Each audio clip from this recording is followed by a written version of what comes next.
नमस्कार दोस्तों, आप सभी का हमारे YouTuber channel MRAMG motivation channel में स्वागत है। दोस्तों, आज के इस कहानी के जरिए मैं मन को वश में करने के लिए क्या करें बुद्ध की कहानी शेयर करके आपको बताने वाला हूँ कि आप मन को वश में करने के लिए क्या कर सकते हैं। तो बिना समय को गंवाए चलिए जानते हैं कि हम सब मन को वश में करने के लिए क्या कर सकते हैं। अगर आप इस कहानी के पीछे के तर्क को समझ लें तो आपका दिमाग काबू में हो सकता है। जब मैंने पहली बार यह कहानी पढ़ी तो मुझे इसका तर्क समझ में नहीं आया, लेकिन इसकी भावना प्रेरणादायक है। एक बार महात्मा बुद्ध किसी नगर से गुजर रहे थे।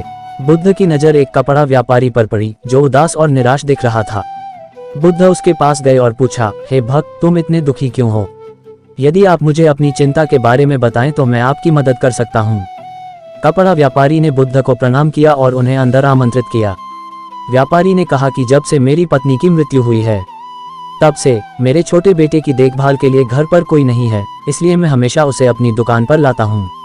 लेकिन वह मेरी दुकान पर आने वाले हर ग्राहक की पगड़ी उतार देता है और कभी कभी उनका बैग उठाकर बाहर फेंक देता है। मैंने डाटा को बहुत समझाने की कोशिश की लेकिन वह नहीं समझा। उसकी हरकतों से मेरे सभी ग्राहक अपमानित महसूस करते हैं और वापस चले जाते हैं। बुद्ध ने कहा, मैं तुम्हारी मदद कर सकता हूँ, लेकिन तुम मुझसे वादा करो कि तुम मेरे किसी भी काम में हस्तक्षेप नहीं करोगे, न ही कोई सवाल पूछोगे। व्यापारी बुद्ध से एक वादा करता है। अगले दिन बुद्ध पगड़ी पहनकर आए और ग्राहक की तरह बैठे। व्यापारी के बेटे ने आकर बुद्ध की पगड़ी उछाल दी। महात्मा बुद्ध मुस्कुराए और बोले, बहुत अच्छा, जाओ और वह पगड़ी वापस ले आओ।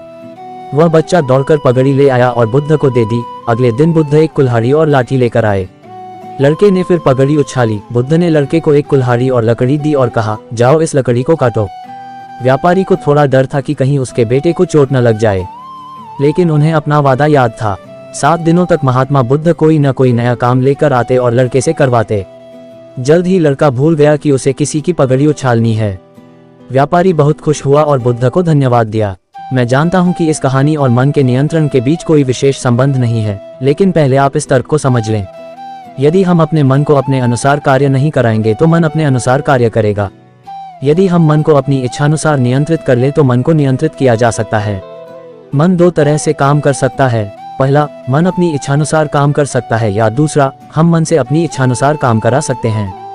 बुद्ध से मिलने से पहले लड़के का मन और मस्तिष्क नियंत्रित रूप से उसकी इच्छा के अनुसार काम कर रहा था, लेकिन बुद्ध ने लड़के से अपनी इच्छा के अनुसार काम कराया, जिससे उसकी आदतें बदल गईं। दोस्तों, हम आशा करते हैं कि आपको बुद्ध की यह कहानी पसंद आई होगी।